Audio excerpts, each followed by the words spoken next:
The ones that are most vulnerable to it are the elderly, or the people, or very young infants, the neonates, and the alcoholic population. As long as I can cover up where I can breathe, keep my feet warm, my head warm, I can make it. A lot of guys ain't gonna be able to make it out here. A lot of people gonna die out here before it's winter over.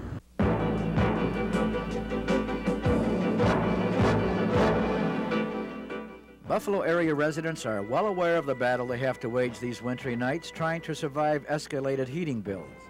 What they may be unaware of is a silent killer that stalks its victims during the inclement weather. It's called hypothermia, a condition marked by abnormally low internal body temperatures. It strikes young and old alike, and many of its victims are not aware of the threat. Hypothermia develops when body heat is lost to a cool or cold environment faster than it can be replaced, and temperatures do not have to be below freezing for hypothermia to occur. Area hospitals have experts on their staffs to treat this killer chill.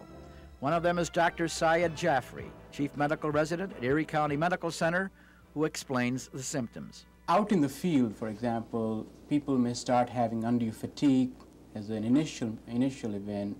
They may feel very weak.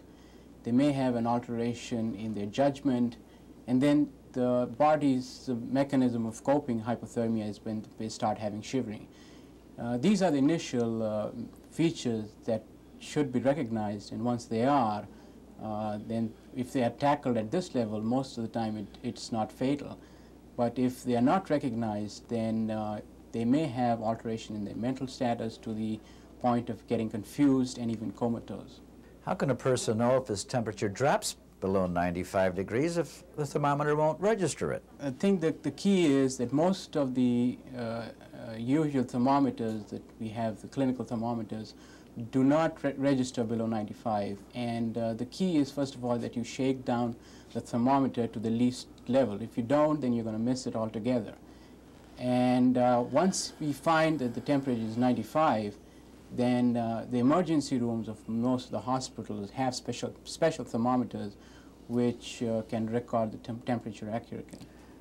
How do you treat hypothermia? We take the blood pressure, then we assess the mental status of the patient, make sure that if he's able to talk or if he's comatose, and what level of consciousness we are dealing with.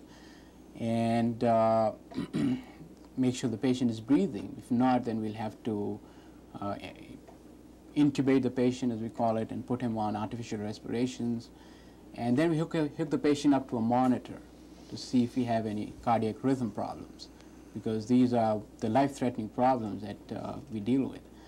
And since low blood sugar is one of the things that can give you this problem, we usually, next thing we do is start an intravenous line and give them, say, an ampule of dextrose. Then we do a physical examination to see what their heart rate is like, what the heart sounds are, because there is an alteration of this in hypothermia. Then we examine the complete patient to see if we get any clues as to why the patient has hypothermia. My first inclination would be to give someone a hot shower, hot bath, and maybe a shot of whiskey. Is that good or bad? Well, that's one thing that you don't do.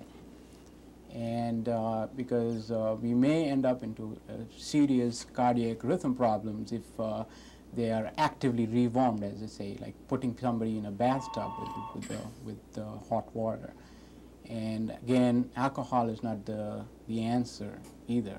There are several reasons why a person abusing alcohol is prone. First of all, the effects of the alcohol on the blood vessels, where it causes vasodilation, and its effects on the central nervous system.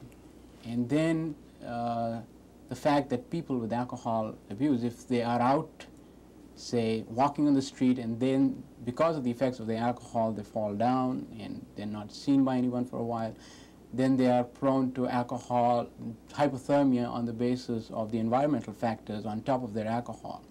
A potential hypothermia victim is a homeless wanderer known as Duke to East Side businessmen. A native of Georgia, he has been surviving Buffalo's bitter winters for the past 10 years. Are you familiar with hypothermia, Duke? I'm not familiar with it. They tell us... I heard of it, but I'm not too familiar with it.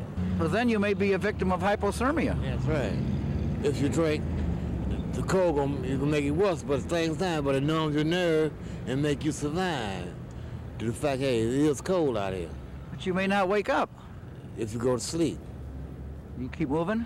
But you build your little pocket somewhere where you can breathe and let your body temperature, you understand, take care of you.